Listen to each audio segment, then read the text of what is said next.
ชีวิตผมบ้าพอที่ทำได้ทุกเรื่อง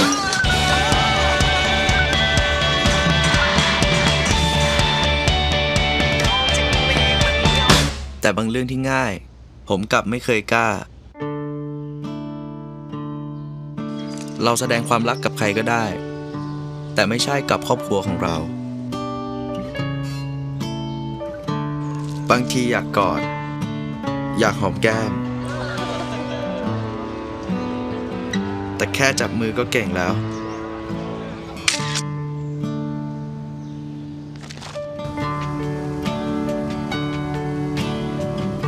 ต้องระวังเรื่องอาหาร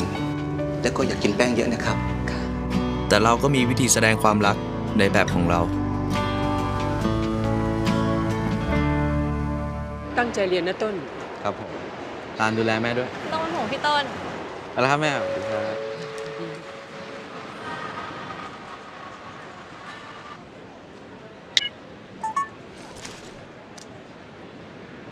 แม่พี่ต้นแม่ต้นมาอยู่แม่ดูแลตัวเองด้วยนะครับอย่ากินหวานให้มันมากลดแป้งกินยาให้มันตรงเวลา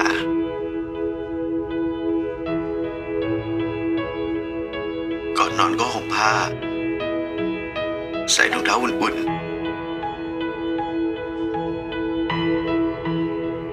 ต้นรักแม่ครับต้น